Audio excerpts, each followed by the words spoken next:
Here's the president. president. For us to lower the temperature in our politics. And to remember, while we may disagree, we are not enemies. We're neighbors.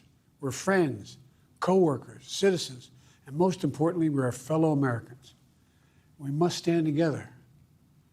Yesterday's shooting at Donald Trump's rally in Pennsylvania calls on all of us to take a step back, take stock of where we are, how we go forward from here. Thankfully, former Trump is not seriously injured. I spoke with him last night. I'm grateful. He's doing well, and Jill and I keep him and his family in our prayers. We also extend our deepest condolences to the family of the victims who was killed. Corey was a husband, a father, a volunteer firefighter, a hero, sheltering his family from those bullets. We should all hold his family and all those injured in our prayers. Earlier today, I spoke about an ongoing investigation. We do not know the motive of the shooter yet. We don't know his opinions or affiliations. We don't know whether he had help or support or if he communicated with anyone else. Law enforcement professionals, as I speak, are investigating those questions. Tonight, I want to speak to what we do know. A former president was shot, an American citizen killed, while simply exercising his freedom to support the candidate of his choosing. We cannot, we must not go down this road in America. We've traveled it before throughout our history.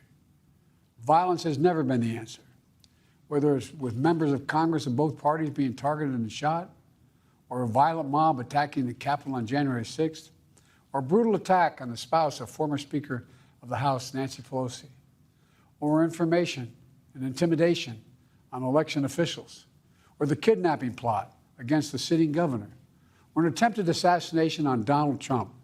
There is no place in America for this kind of violence, or for any violence ever. Period. No exceptions. We can't allow this violence to be normalized. You know, the political record in this country has gotten very heated. It's time to cool it down. We all have a responsibility to do that. Yes, we have deeply felt strong disagreements. The stakes in this election are enormously high.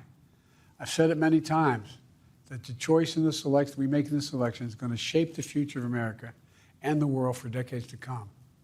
I believe that with all my soul. I know that millions of my fellow Americans believe it as well. And some have a different view as to the direction our country should take. Disagreement is inevitable in American democracy. It's part of human nature. But politics must never be a literal battlefield, and God forbid, a killing field. I believe politics ought to be an arena for peaceful debate, to pursue justice, to make decisions guided by the Declaration of Independence and our Constitution. We stand for an America, not of extremism and fury, but of decency and grace.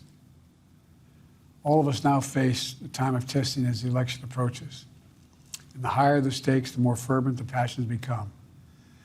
This places an added burden on each of us to ensure that no matter how strong our convictions, we must never descend into violence. The Republican convention will start tomorrow. I have no doubt they'll criticize my record and offer their own vision for this country. I'll be traveling this week making the case for our record and the vision, my vision of the country, our vision.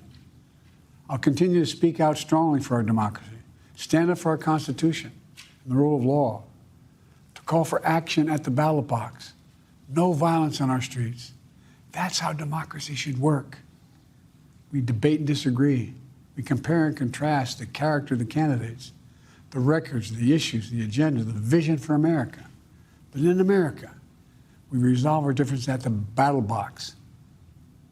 You know, that's how we do it, at the battle box, not with bullets.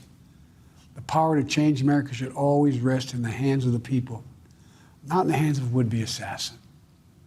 You know, the path forward through competing visions of the campaign should always be resolved peacefully, not through acts of violence. You know, we're blessed to live in the greatest country on earth, and I believe that with every soul, every power of my being. So tonight, I'm asking every American to recommit, to think about it. What's made America so special? Here in America, everyone must be treated with dignity and respect, and hate must have no safe harbor. Here in America, we need to get out of our silos, where we only listen to those with whom we agree. where misinformation is rampant, where foreign actors fan the flames of our division to shape the outcomes consistent with their interests, not ours. Let's remember, here in America, while unity is the most elusive of goals right now, nothing is more important for us now than standing together. We can do this. You know, from the beginning, our founders understood the power of passion. So they created a democracy that gave reason and balance a chance to prevail over brute force. That's the American we must be. An American democracy where arguments are made in good faith. An American democracy where the rule of law is respected. An American democracy where decency, dignity, fair play aren't just quaint notions, but living, breathing realities. We owe that to those who come before us, to those who gave their lives for this country. We owe that to ourselves. We owe it to our children and our grandchildren. Look, let's never lose sight of who we are. Let's remember we are the United States of America. There is nothing beyond our capacity when we do it together. God bless you all, and may God protect our troops.